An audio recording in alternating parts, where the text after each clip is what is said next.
Hey guys, welcome back! Today we are finally drawing James from Cortis. I am literally obsessed with this reference photo like. That asymmetrical side-eye wink is insane, but low-key a nightmare to proportion.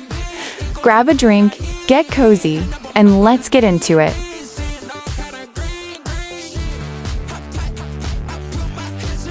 What I love most about Cortis as a group is how they curate this entire underground, dark R&B world. It's not just about the music, it's a whole visual identity. They have this effortless, moody aesthetic that makes you feel like you're caught in a late-night trance.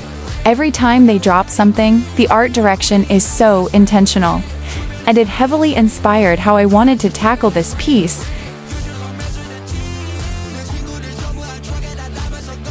This close-up is exactly where that gaze comes to life. That asymmetrical side-eye wink is just pure charisma. It gives off this confident, effortless mood that completely defines his role in the group. If the shadows around his eye and the corner of his mouth aren't pixel perfect, you totally lose that intense signature James look. With digital art, it's so easy to just blur everything out, but I wanted this to look raw, like a traditional sketchbook page. If you press too hard with the pencil here, it immediately looks muddy. So I'm barely touching the screen and just building up the depth layer by layer.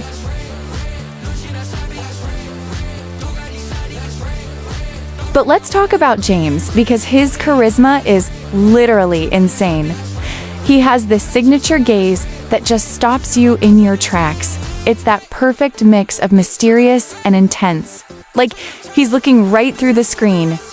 Trying to capture that specific energy digitally is so intimidating.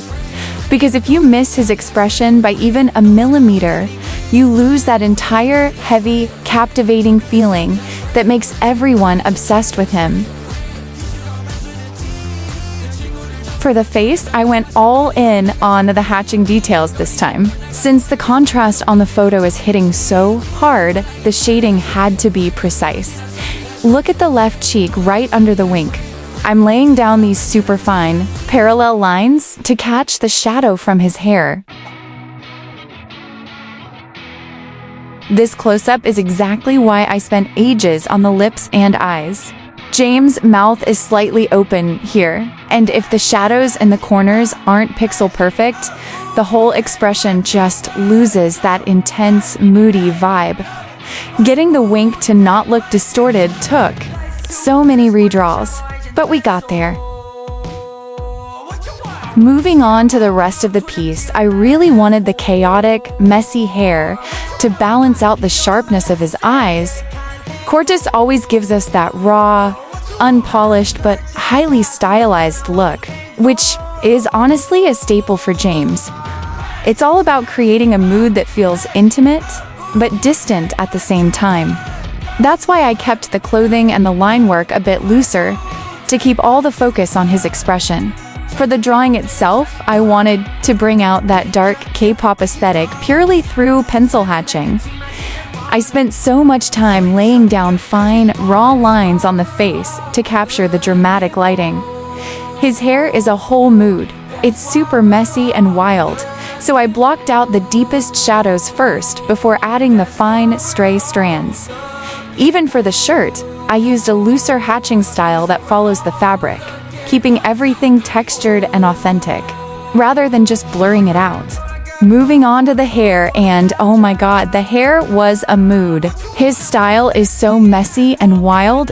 The rookie mistake here is trying to draw every single strand perfectly. Instead, I just blocked out the big, dark shapes for depth first, and then came in at the very end with a fine brush to add those stray hairs so it actually looks alive. For the shirt, I kept it pretty loose. The hatching follows the flow of the fabric, but we didn't want it stealing the spotlight from the face, so it's giving minimalist.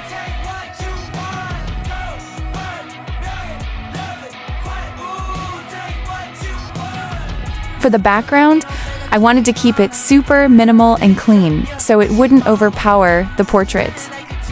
I decided to spell out Cortis by distributing the single letters organically around the empty spaces of the drawing.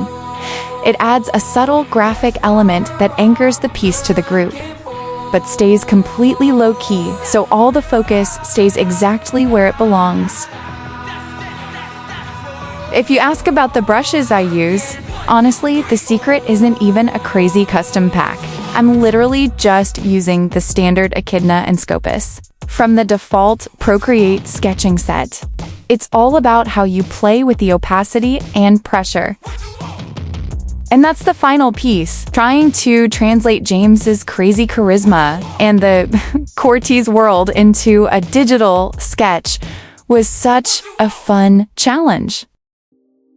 So yeah, here's the final look. If you vibe with the process, smash that like button and drop a comment on who I should draw next. Thanks for hanging out. See ya!